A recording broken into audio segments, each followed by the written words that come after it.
So if you've ever wanted that toned athletic back that makes your waist look smaller, then this video is for you. All right, a strong back doesn't just help with posture, but it literally is going to shape your entire physique. So when you train your back strategically, you can create more definition in your upper to mid back, or depending on how you train your back, you can actually create more of a V taper, which actually is going to give you more of an hourglass figure, especially if you're a lady, and it's going to make your waist look smaller, okay? Without actually changing your waist measurement, which is awesome because we always think about losing inches and losing weight. Well, sometimes we need to do the opposite if we really want to create the body that we want. So today I'm going to break down my top 5 back exercises that are going to build strength, improve your posture, but also improve that illusion of a smaller waist. So first up, I've got to say pull-ups or pull-downs are my favorite. These are going to be the bread and butter movements for shaping your back.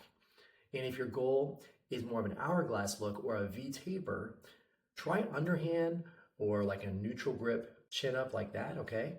And that's going to give you a little bit more of that taper into the waist, which is awesome. And if you want just more overall tone, especially across the upper back, I would say do a overhand grip, okay? Now, regardless if you underhand, neutral ground, or overhand, you're going to hit everything, but this is just if you want to, specialize a little bit more. So again, neutral grip or underhand grip is going to give you more of that V taper. Overhand is going to get more of the upper back. You can't go wrong either way. Personally, I like to rotate through both grips over time. The next exercise I'm a big fan of is a one-arm dumbbell row. And if you use a neutral grip, like I said, it's going to help shape those lats on the outside, which is going to give you that smaller waist. Again, you could bring your elbow out and go more of a pronated or overhand grip. That's going to get more of your upper back.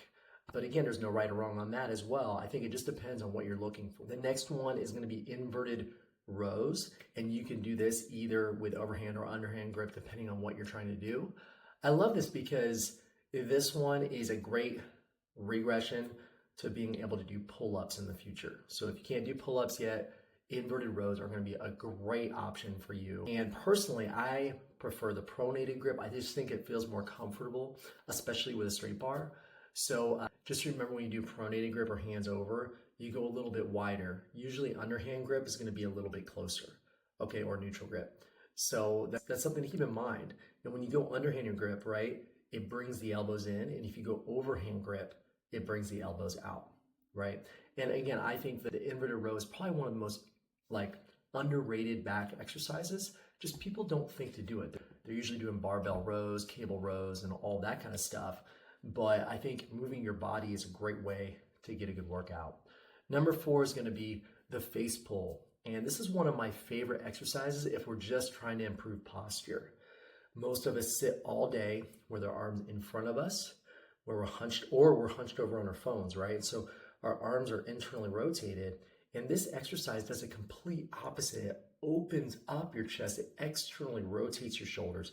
And this is great for the rear delts, traps, and some of those smaller stabilizer muscles inside the shoulder. And this is going to give you really nice shape. But remember, it's just an accessory exercise. This isn't something you're going to have at the beginning of your workout plan. It's something that you've done after you've done your pull-ups and your rows. It's going to be near the end of the workout.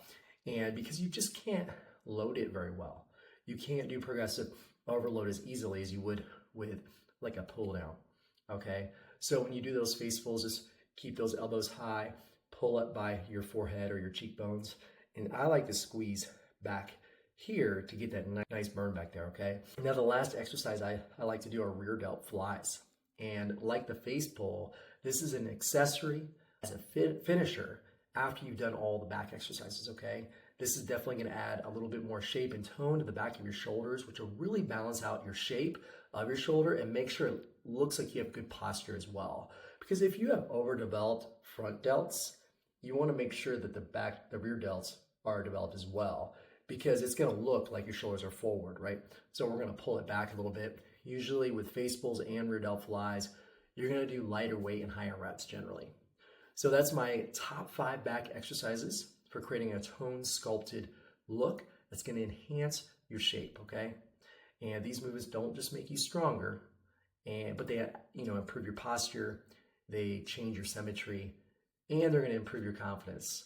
Try adding 2 or 3 of these into your weekly workouts, and over time you're going to see your back become more defined and your entire physique is going to change.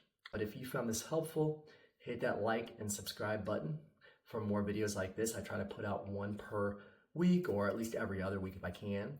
And if you want to see how to train your glutes to balance out your shape, check out my video on the best glute exercises, and I'm going to make sure to put that in the description.